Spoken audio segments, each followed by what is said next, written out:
True Fear has set a bold goal for itself, to be a legitimately scary hidden object game. Not one that's merely creepy or unnerving, or reliant on shocking jump scares, but actually frightening. I was a little skeptical that the developers would pull it off in my case. I've played pretty much every high-profile horror game and seen hundreds of horror films, so I'm borderline jaded unless developers know exactly what they're doing, which is absolutely the case here. True Fear is scary. It crawled under my skin and sent shivers down my spine. Its success is due not just to a great story and beautifully disturbing imagery, but because its developers have a better grasp of horror movie staging and framing than most filmmakers working today. True Fear's cutscenes are some of the most viscerally thrilling horror sequences I've seen in quite a while, and they elevate the entire project. Now, the hidden object criteria. Barely at all. True Fear takes place in 3 different locations, and only one of them has anything but immaculately constructed hidden object scenes. Digging through a dingy basement or a long-abandoned treehouse looks and feels fantastic. It's only when the action moves to an asylum office in the bonus game that things start to get a little shaky. The screens look a little more shoddily produced, the items seem a bit more contrived. It's as if the developers' hearts weren't really in this section of the game. The 3 hours that precede the bonus chapter, however, are home to nothing but flawlessly constructed hidden object scenes. For a little while, True Fear had me convinced it was going to feature nothing but fully integrated hidden object scenes. The entire first act exclusively features mini-puzzles, and beautifully designed ones at that. When the second half of the game introduces a number of 12-1 scenes, I was a little disappointed, but they're so well built that that didn't last long. The developers even made sure that items stay gone in multiple trips to the same scene, so players can enjoy gradually cleaning up cluttered areas. The developers have even made the hidden object scenes optional. This is another title which allows players to engage it solely as a point-and-click adventure if they wish, although I don't know why they would, when the hidden object sequences are some of the best around. Beautifully well.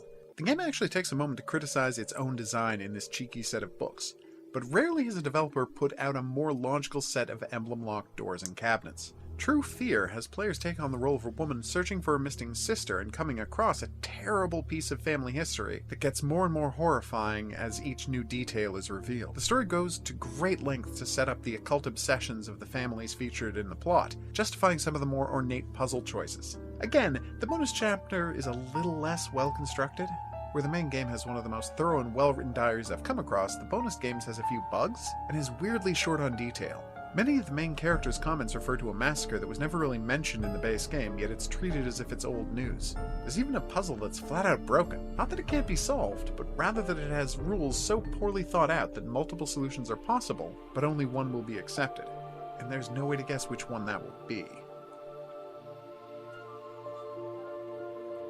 This is the corpse of a European king, entombed below a middle American house. No explanation is offered for its presence there, and the main character is just as confused about it as you are. I don't know that you should. The only edition available on Steam is the full game, but the basic version still seems to be on Big Fish, and as I've mentioned already in the review, the bonus chapter is significantly less engaging than the main game. That being said, while there are no big plot reveals in the bonus chapter, some interesting backstory does come up, and players excited to move on to Part 2 might be going in unprepared if they don't play it. It's still a solid hour of content, it's just not up to the incredible level of the main game.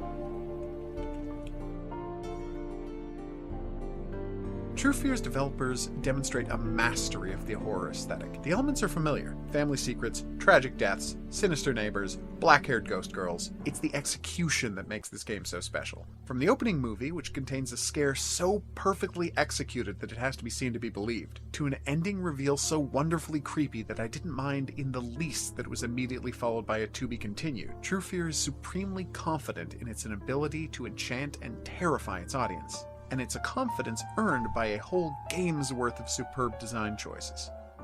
True Fear Part 1 Forsaken Souls is an absolute must-play. It's extremely effective, both at scaring its audience and telling a good story. Only the very faint of heart should consider taking a pass on this one. This review was based on a copy of the game purchased with my own money. The developer also provided Steam keys to be used for promotional purposes. If you'd like to watch the playthrough that led to this review, just click on the rectangle that allows you to do that. You can find other hidden object game reviews elsewhere on the playlist. Au revoir.